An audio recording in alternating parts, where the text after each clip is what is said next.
Indian academy of paediatrics ही विविध उपक्रमांतर्गत वेगवेगळ्या विषयांवर पालक तसेच नागरिकांमध्ये जनजागृती निर्माण करण्याचे उद्दिष्ट समोर ठेवून विविध कार्यक्रम राबवत आहे।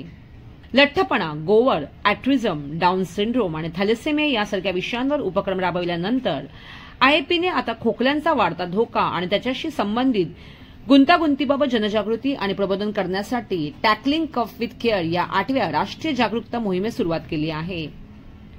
आईएपी की बात कम्युनिटी के साथ या संकल्पनेअंतर्गत बाल आरोग्य विषयक गंभीर समस्यांबाबत समाजात सर्व स्तरांवर जनजागृती केली जाते। 2024 आणि 2025 च्या उपक्रमाअंतर्गत बाल आरोग्य विषयी महत्त्वाची माहिती प्रसारित करण्यासाठी विविध स्तरावर उपक्रम आयोजित करण्यात आले आहेत। ये तो प्रोग्राम है आईएपी के बाद कम्युनिटी के साथ प्रोग्राम है। इसका मतलब ये है हमने relevant end reliable end authentic information community में पेरेंट्स के लिए देना है। बच्चे का कब उसका मेडिकल सीकिंग करना है, कब नहीं करना है, उसका बारे में सब कुछ होता है। क्या क्या डेंजरस सिम्टम्स होते हैं, खांसी में हो जाए तो मेजॉरिटी ऑफ दी खांसी होता है वही सिंपल होममेड रेमेडी से सही हो जाता है। बट जब बच्चों को वही बच्चों का डॉक्टर साहब के पास में लेके आना, फॉर एग्जांपल खांसी है, सांस का तकलीफ ज़्यादा है, उसी टाइम पे बच्चों का डॉक्टर के पास में लेके आना होता है। खांसी है, वही सांस लेने में मुश्किल हो रही, उसी टाइम पे आना होता है। पसली चल रही, रिट्रैक्शन वगैरह हो रहे, उसी टाइम पे बच्चों को लेके आना होता है। बच्चे का दिमाग में इरिटेबल होता है, खांसी है, थोड़ा सांस का तकलीफ है, इरिटेबल है, इसका मतलब ये तो डेंजरस सिम्टम्स है।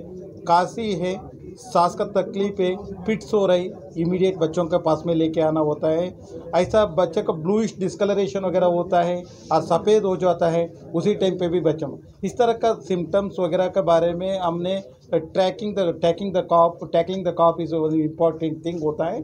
उसी का हमने इंडियन अकेडमी ऑफ पीडियाट्रिक्स इस सब चीज़ वेबसाइट में भी डाला हुआ, आप लोगों के तरफ पे मीडिया से भी डाला हुआ, एंड इंस्टाग्राम में भी डाला हुआ, फेसबुक में भी डाला हुआ, हमारा ऑफिशियल वेबसाइट होता है, इंस्टाग्राम में भी डाला हुआ, सो दैट रिलायबल इंफॉर्मेशन बच्चों का केयर करने वालों को मिल सकता है। हल्के से खांसी होता है, ज़्यादा बुखार नहीं है, कोई प्रॉब्लम नहीं है, ज़्यादा मेडिसिन देने का ज़रूरत नहीं है, उसी टाइम पे होममेड रेमेडी लाइक हनी वगैरह दे के वो घर पे ही देख सकते हैं। अब is an another important thing अभी तो आजकल बच्चों में हो रही एलर्जी का, उसमें क्या है, फॉर एग्जांपल उसका बेडरूम वगैरह है, डस्ट माइट वगैरह होता है, उसका बारे में बेडरूम वगैरह नीट से होना चाहिए, डस्ट नहीं होना चाहिए।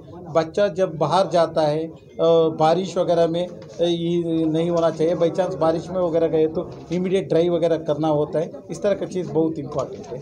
इसी की बात कम्युनिटी के साथची जी मोहीम आहे ती आयपीचे आमचे जे मेंबर आहेत 45,000 मेंबर आहेत, त्यांनी सगळ्यांनी मिळून ही मोहीम राबवली आहे, जेणेकरून थ्रू त्यांच्या मित्रांथ्रू, त्यांचे डिजिटल मीडिया किंवा इंस्टाग्राम, ऑल दिस मीडिया थ्रू ती मोहीम ती जी आम्ही जो मेसेज देतो आहे, सिंगल मेसेज देतो आहे, तो जनसामान्यापर्यंत पोहोचावा ही आमची इच्छा आहे। जसे स्टेक होल्डर्स असतात, जसे टीचर्स आहे, नंतर सोशल वर्कर आहे, यांच्यापर्यंत हा मेसेज द्यावा आणि तो कम्युनिटीपर्यंत तळागाळामध्ये पोहोचावा। म्हणूनच आम्ही रिपोर्ट्सला जे पकडतो आहे की प्रेस नोट घेतो आहे, तेवढ्याच करता घेतो आहे। पण हा आज नुसता एकटा कफ हा आजारावर आम्ही बोललो आहे, हा कफच आजार राहणार नाही, तर तिथे वेगळे जसं आता पुढच्या महिन्यात आम्ही ORSवर बोलणार आहे, त्याचं ब्रेस्ट फिडिंगवर कसं काय करायचं, नंतर अडोसन्सचा हेल्थचा चॅप्टर आहे, सबस्टन्स ॲब्यूज म्हणजे आजकाल ड्रग ॲब्यूज जे प्रकार झाले आहे, आणि आत्तापर्यंत जे कवर केलेले प्रकार आहे, जसं ॲनिमिया कवर केलेलं आहे, आम्ही फिवर कवर केलेलं आहे, ऑटिझम कवर केलं आहे, ओबेसिटी खूप मोठा इश्यू आहे। तर हा जोपर्यंत IAP आहे, मी तर असं म्हणेन की जोपर्यंत IAP आहे तोपर्यंत हा प्रोजेक्ट आमचा कंटिन्यू राहणार आहे। खोकल्याचं मी एक सिंगल सांगतो आहे की साधारण खोकला म्हणजे आपण व्हायरल कप म्हणतो आहे किंवा ॲलर्जिक कप म्हणतो। व्हायरल कपचे लक्षण असतात खूप हेवी हाय ग्रेड फिवर असतो, पुराणा इरिटेबल असा कप होतो, आणि ॲलर्जीचा कप तसं तर युजली रात्रीला जास्ती होतो किंवा कुठल्या तरी एका पदार्थाची ॲलर्जी, जसं मोस्टली ॲलर्जीचं आपल्या इथे काय असतं, डस्टची ॲलर्जी असते, कुत्र्यांचे वगैरे जे असतात तसं काँग्रेस घास, नंतर तुम्ही फिश, शेंगदाणा या काही गोष्टींची कलरफुल पदार्थ, आणि सर्वात महत्त्वाचं मी बोलतो आहे ते स्मोक म्हणजे पॅसिव्ह स्मोकिंग, त्यावर धूर जो आहे त्याची, आणि आईवडील जर एक सिगरेट स्मोकर असतील तर त्याचीसुद्धा मुलांना ॲलर्जी असते। तर यामध्ये ड्राय कफ येतो, पोरांना कधीच ताप येत नाही, पण पण पोरं खूप इरिटेबल होतात त्या कफामुळे. तर ह्या ॲलर्जी कफावर आपण जास्त लक्ष द्यायला पाहिजे. व्हायरल कफ असेल तर 3 दिवसात आरामात जाईल. डॉक्टरांना गळ घालू नये की माझ्या मुलाला अँटीबायोटिक द्यावे. साधे गरम पाणी घेणे किंवा गुळण्या करणे म्हणतो आपण त्याला, आणि ह्युमिडिफायर्स वापरणे या गोष्टीमध्ये. आणि एक अजून रेमेडी म्हणजे हनी. आता नवडेज लॅन्सेटने सुद्धा सांगितले की हनी द्यायला हरकत नाही. फक्त हनी देताना विचारू. आणि त्यानंतर जर 3 ते 4 दिवसात तुम्हाला कफ कमी होत नसेल तर नक्की तज्ज्ञांचा सल्ला घ्यावा. हे आणि हा मॉडेल पुढे चालू द्यायसाठी आम्हाला युनिसेफ, WHO यासारख्या संस्था मदत करत आहेत. आणि काही सोशल ऑर्गनायझेशन जसं लायन्स क्लब, रोटरी क्लब यांच्या थ्रूसुद्धा आम्ही लोकांना लेक्चर देऊन किंवा हे करणार आहे. हो, नक्कीच दिलेलं आहे. आम्ही WHO, युनिसेफला दिलेलं आहे. Important thing, please note this QR code.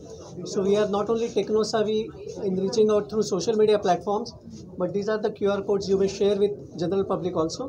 And please share these websites also, the iapindia.org. So these are the places wherein you will get authentic information not only of today's program, but also of all the past programs that we have launched up till now.